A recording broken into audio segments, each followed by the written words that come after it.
ଧର୍ମ ଆକାଶକୁ ଫିଙ୍ଗା ଯାଇଥିବା ସେହି ପଥର ଭଳି, ଯାହା ଫେରିଆସି ତାଙ୍କରି ଉପରେ ପଡ଼ିଥାଏ ଯିଏ ପଥରକୁ ଫିଙ୍ଗିଥାଏ।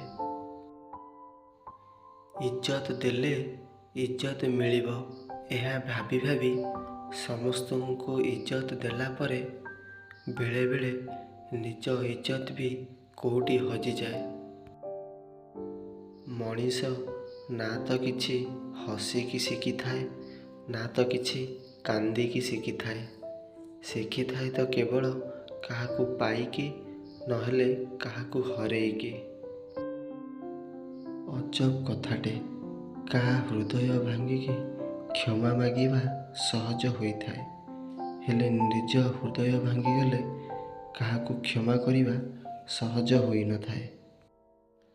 କ୍ଷମା ମାଗିବାର ଅର୍ଥ ଏହା କେବେ ନୁହେଁ କି ଆମେ ଭୁଲ କି ସେ ଭୁଲ।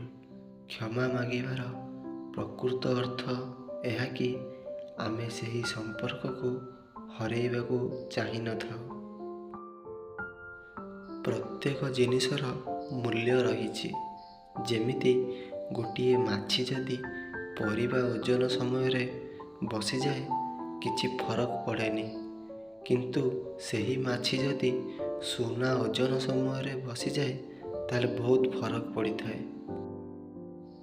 ସଫା ହୃଦୟ ରଖି ଭଲ ମଣିଷ ହେବା ମଧ୍ୟ ଆଜି ସମୟରେ ଗୋଟେ ଭୁଲ ହୋଇଥାଏ, କାରଣ ଏଠି ଲୋକ ଏତେ ସ୍ୱାର୍ଥପର ତୁମ ହୃଦୟକୁ ବି ସଉଦା କରିଦିଅନ୍ତି।